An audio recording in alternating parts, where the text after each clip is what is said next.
What's up, YouTube? Welcome to another episode of Scales 13. In today's video, I'm going to be bringing you the third episode of Scaly Thoughts. So if you guys saw the recent poll, I gave you a number of choices of what to pick for the next episode of Scaly Thoughts. And what you guys chose was the category of reptile diets. Now, I'm going to jump into reptile diets here today, but I'm going to make this a three-part series. And I wanted to start the series with a group of reptiles that I have the most experience with. So when I'm looking at these categories for reptile diets, I'm looking at vegetarians, omnivores, and carnivores. And more specifically, insectivores within the carnivore realm. And as you guys know, the majority of the reptiles that I keep are insectivores, for those of you who have been watching the channel. Speaking of which, if you like this video, please remember to like and subscribe, because upon the recording of this video, we're only about 150 subscribers away from reaching 3,000. So if you guys want to support my channel and you really want to help me reach that goal, greatly appreciate it. Anyway, so going back to the three categories that we have, the majority of my experience comes from dealing with insectivores. And I wanted to take this episode to dive specifically into the insectivore diet of varanids. Now, the reason that I want to do this is because a large number of varanids that we keep in captivity in the pet trade tend to come down with a lot of different health conditions. And a good portion of these health conditions come from issues in the animal's diet. Now, keep in mind, when I'm listing animals as insectivores, such as Varanus acanthurus, or Varanus exanthematicus, or all these animals where they say, hey, these animals actually eat a large number of insects. They're not actually eating a diet that consists majority of rodents and other different types of vertebrates. What I want you guys to understand first and foremost is that that doesn't mean that these animals will get sick if they eat anything that deviates from a 100% insect diet. What it really depends on is the conditions that the animals are in.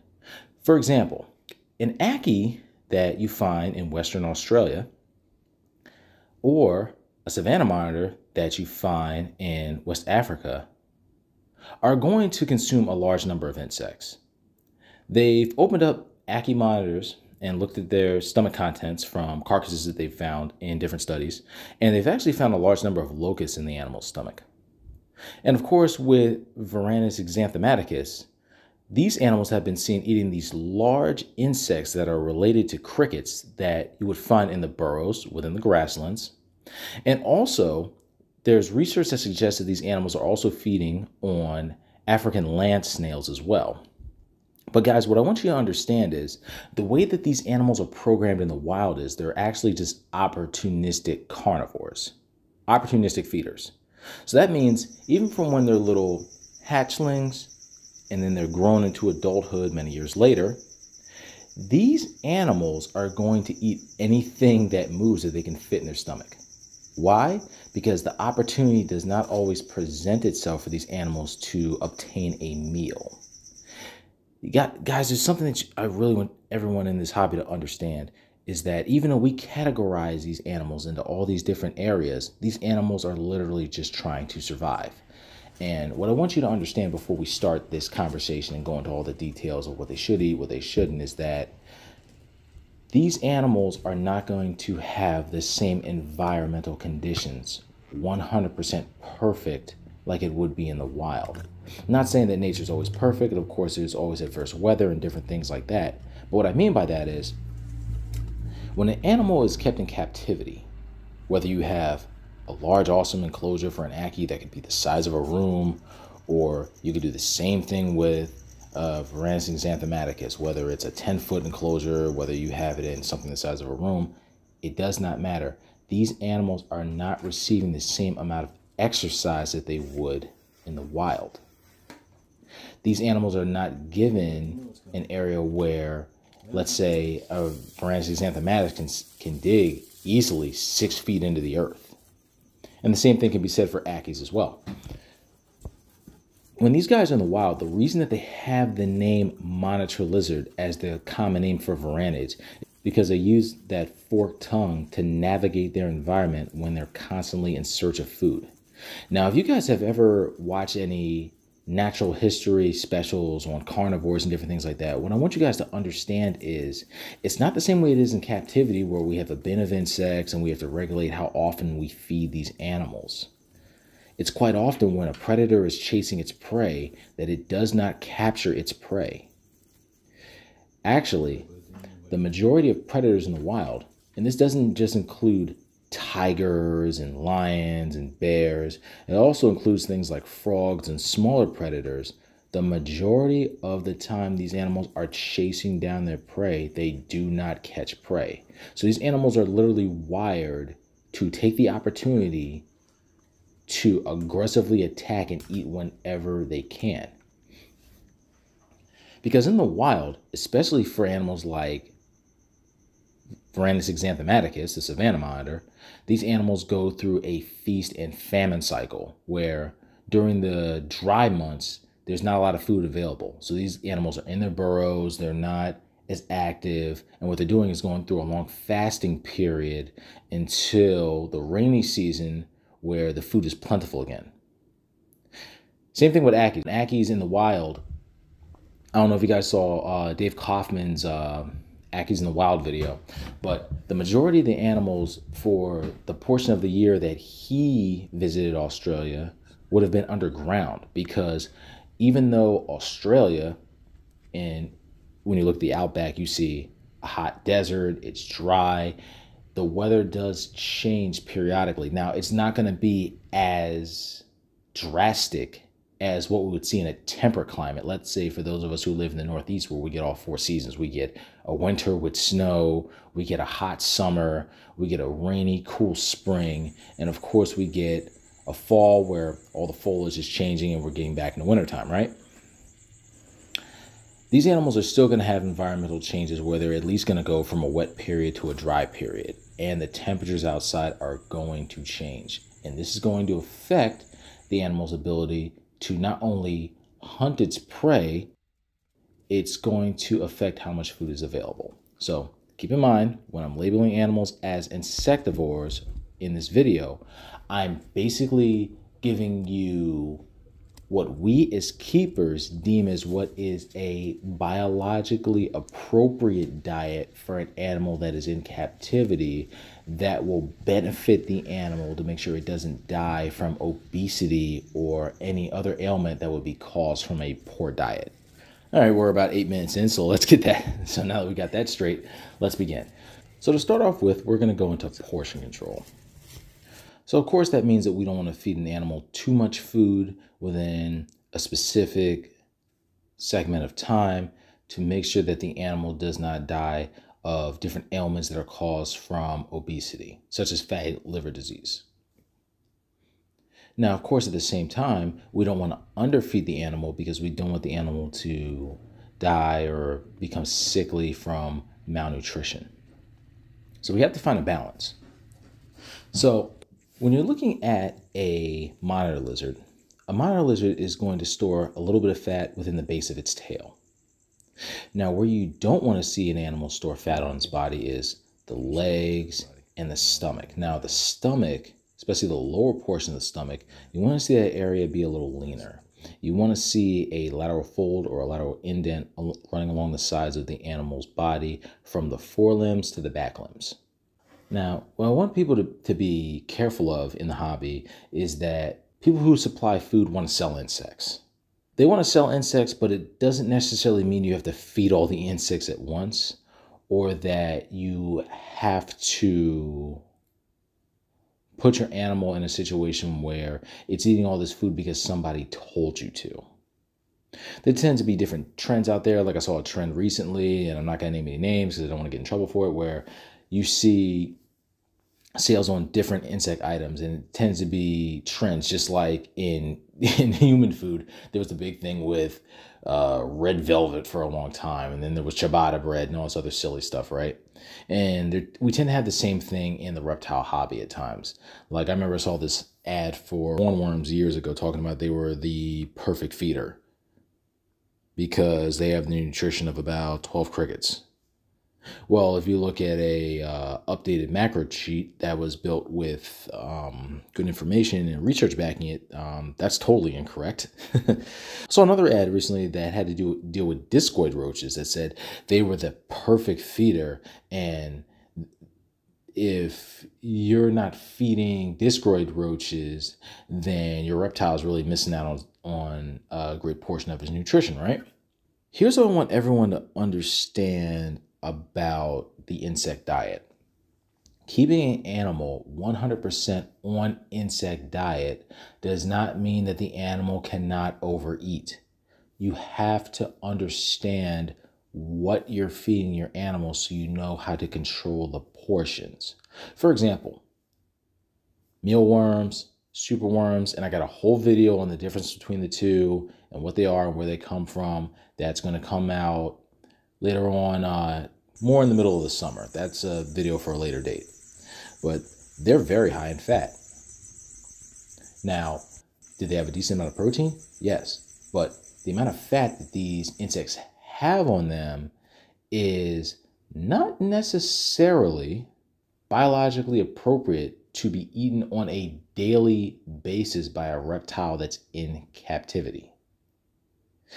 Now, when you look at these insects and you look at these mealworms and these superworms, what you got to understand is that they're larvae.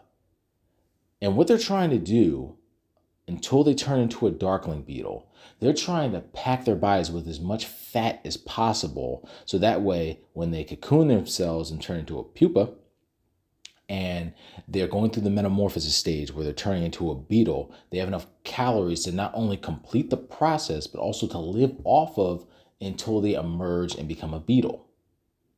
That's why they store so much fat in their body.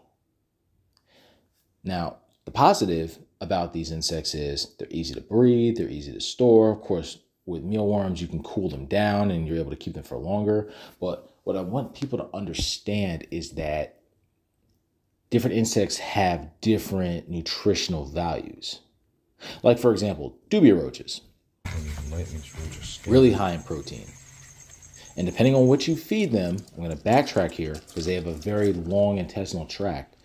Depending on what you feed them, the majority of the time they're very low in fat. But it depends, I'm going to say the third time, on what you feed them. Now, one thing you want to be careful about with dubia roaches is, since they have this long intestinal tract that I mentioned, is that these insects can actually store more protein in their bodies. Back in the day, people used to feed these insects on dog food and all other different types of things. And that doesn't mean that these insects in the wild wouldn't naturally come across a protein source, but the majority of what they would eat will more than likely be vegetation, because roaches are detritivores. They break down whatever falls on the forest floor.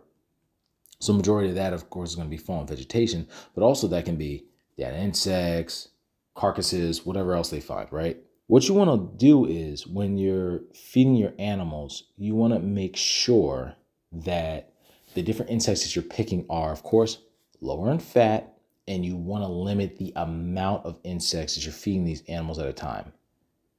For example, the way I feed my Ackies now is far different than the way I used to feed them years ago before Thunder was diagnosed with gout. And I went on this whole deep dive on reptile diets and, of course, on the human condition of gout itself, to see what causes it, how do you treat it, and how do you stop these gout attacks from progressing and further harming the patient, which would be a human being, or in this example, the patient could be a reptile, and it is our pet, the Ackie Monitor.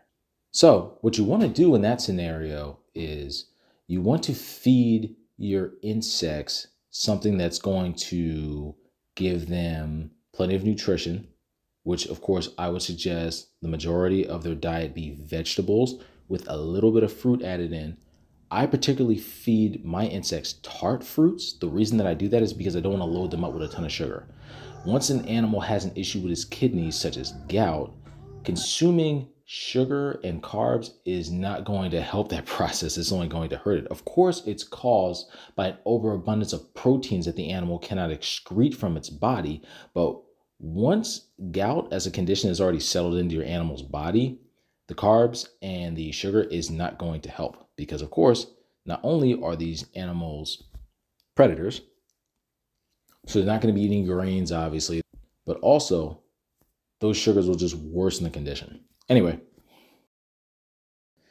so my Ackies, now they're being fed about twice a week. These animals will gorge themselves because that's how they are designed to eat in the wild based off of what opportunities are available. And I also make sure that the insects that I feed are leaner insects. Now, one thing that I will say about different insects is, let's go into the positives of each insect, right? So let's just say you have a female that just laid eggs.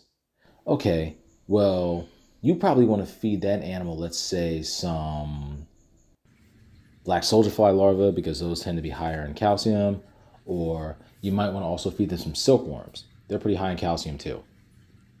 Now, if you want to get fat back on that animal, and if that animal has lost a considerable amount of weight, which happens quite often when an animal has produced and laid a lot of eggs, you can also feed it a few mealworms. You can feed it some superworms just to get the fat back on that animal's body where its tail looks nice and streamlined. You don't want the tail to look bony. But of course, these items that I just mentioned, this diet is based on how to put weight back on an animal. It doesn't necessarily mean you want to feed an animal like this all the time. And of course, this isn't a diet that you would feed this animal every day because you got to give it time to break down the food as well. So that goes into another thing with portion control when it comes to conditions like gout. So of course, gout is when there's too much uric acid in the blood and the animal's kidneys cannot extract the uric acid from the blood and of course expel it from the animal's body in the form of urates, right? What you want to do before you feed your animals, you want to make sure that the animal is hydrated before and during the digestion process. So one thing that I do to help my reptiles eat, because they're only eating twice a week, I specifically schedule the days where I'm spraying down the enclosure. I make sure that I spray down the enclosure and provide my animals fresh water before feeding and after feeding for a few days to make sure that the animal's hydrated from the beginning of the process till the end of the process. The reason I do that is because if the animal isn't hydrated, it's not going to digest properly. Without the proper amount of fluid in the animal's stomach and in the animal's body overall, these metabolic processes cannot work properly. Severe dehydration literally causes organ damage specifically to the kidneys. And it is the same thing for every living creature on the planet. It doesn't matter if we're dealing with human beings, mammals, insects. Every creature needs moisture within its body to break down food. The absorption rate of an animal's body is much more efficient when an animal's hydrated. So if you are feeding an animal that hasn't been consuming enough fluid, a large amount of, let's say, dubia roaches or any of the other prey items, let's say even like chicken, if you're not doing insects and things like that, that uric acid is not going to be expelled from the animal's body easily. As a matter of fact, it's going to sit into that animal's body until it has some fluid to help push it out. Another thing that you want to pay attention to is you want to make sure that you give these animals nice and strong. Good. fasting time in between feeding. Now, there's people out there that have great success with monitor lizards in general and do not keep them on a 100% insect diet. Some people don't feed their animals insects at all because either they're not available or it's not just something that they can easily obtain. One feeder insect that I particularly like to feed my animals are grasshoppers. The reason I like to feed grasshoppers, of course, is because in the United States, we can't get locusts. They're illegal here, so we just don't have them, right? For good reason, because we know locusts destroy cash crops and different things like that. We don't need swarms of those things wrecking our cash crops, especially as expensive as food is here now. We don't need that getting any worse, right? But the good thing about grasshoppers is it contains a lot of moisture, and they're also higher on protein, and they're lower on fat. Now, what do grasshoppers eat? grasshoppers eat vegetation. They eat a large amount of vegetation. So their diet, let's just say if you're going to feed these animals greens, let's say collard greens, or you're going to mix in a little bit of romaine, or let's say you want to do some Swiss chard, dark leafy greens. Collard greens are fine too. You can even add a little dandelion in there. Those diets that you feed your grasshoppers aren't going to harm your reptile because they're not going to be those fat heavy diets or those diets that have these plant-based protein that are not only harmful to reptiles but are also harmful to people. One thing that I stopped feeding totally when I found out Thunder had gout, and this is just me being transparent so that way people can be aware of this, because I want people to learn from my experiences. And one thing that kind of stinks about trial and error when you're dealing with pet keeping is that a life is affected. So what I want to do is give you guys the information of what I've dealt with so you don't have to deal with the same heartache that I dealt with when I got the diagnosis on Thunder when his test results came back that he had gout, right? Thank goodness it's been over 2 years. Still have him. He's doing fine. Knock on wood, I'm very happy that I caught it as early as I did. Now then, one thing that I stopped feeding was powdered insect diets that specifically contain soy and corn. Now, it doesn't mean that every dry insect diet out there is bad. And I'm not going to name names and stuff like that of different brands and stuff because I'm not trying to get myself or anybody else in trouble here. I'm not trying to bash anybody's business or anybody's company. But what I want people to realize is that if soy is readily known for being bad for people, and you're feeding an insectivore where, let's say something like a dubia roach or even a cricket is eating these diets, right? So that means its stomach is packed with this junk. And of course, reptiles are going to eat their prey whole. So it's swallowing that entire insect, which means all that cricket food is now inside your reptile.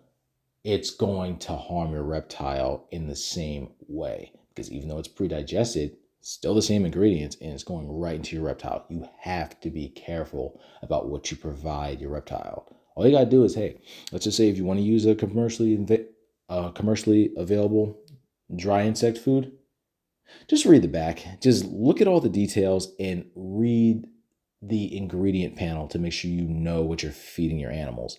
And that's one thing that I was actually going to bring up when I make my next video, when I'm talking about the different things that reptiles go, the different people who thrive in the reptile hobby. I'll tell you one thing, bodybuilders, they thrive. You know why? Because they pay attention to macros and micros of food that they consume. Now, of course, when you're dealing with macros, you're looking at fat, carbohydrates, protein. You're looking at the big portion about what you have to watch within your food to get the results you want. You want the protein so that way, let's say if you're working out or you're exercising, that way you can repair your muscles. You want carbohydrates for energy. You don't want too much so it's not stored as fat. And of course, you don't want to consume too much fat, especially if you're trying to get a person or an animal to lose weight, right? Because you want these individuals to burn these extra calories. Well, another thing you want to pay attention to is your micros as well, because all these different insects out here, there's a wide variety of feeder insects that are on the market now, and a lot of them are fed different diets, and a lot of them store and contain different nutrients. For example, beta-carotene, very important for mucous membranes and the immune system of not only the human body, but also an animal, of course. So, fun fact, feeder crickets actually have a decent amount of beta-carotene in them. Actually, more than a dubia roach. So, if you want to boost your animal's immune system, or if you're worried about the animal having healthy mucous membranes, there's your beta-carotene.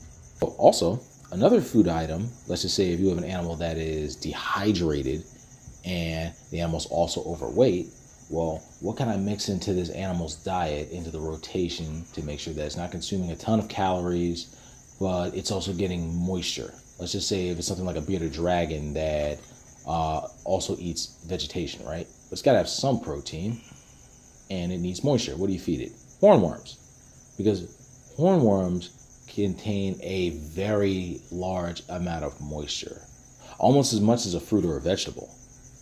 But you're also getting a little bit of protein, so the animal's not going to be losing all of its protein by eating straight up vegetables. And I could go on and on about all the different insects and all the different things and what they do for your animal and how to find the right ratio based on the animal's size, body type, how much it's eating per week, how many items you're giving, blase, blase, blase, right? That all comes down to trial and error. And honestly, dubiaroach.com has a great sheet that breaks down the macros and the micros of all the different feeder insects out there. I highly suggest everyone who has an Insectivore keep that sheet available for you to read and study it. It's going to help you so much when it comes to your Insectivore's nutrition. And they've also updated it a few times too. So always get the one that's up to date. Don't be afraid to look back at dubiaroach.com and see if they've made any changes. Because of course, whenever new research is done and they discover new information, you want to be up to date, because of course with science things are constantly changing and we're always trying to improve. All right guys, well I hope you enjoyed this video. This of course is the third episode of Scaly Thoughts. If there's anything that I forgot to mention in this video about monitor lizard diets, please let me know and drop whatever I've missed in the comment section. The reason being is because of course the purpose of this video series is to share information to younger keepers and keepers who are less experienced, so that way they can learn from people who have dealt with different experiences, whether they be bad or good. I want to get these discussions going so that way people can be more informed, so that way the welfare of the animals involved in this hobby is protected, and so that way we can see less of these health issues. I want to be able to go on the internet one day, hopefully maybe 10 years from now or something like that, and see recent pictures of Ackies and see that the vast majority of them are not overweight. That would be awesome, because we want our animals happy and healthy while they're in captivity and within our care as human beings. So everyone have a great day. Peace.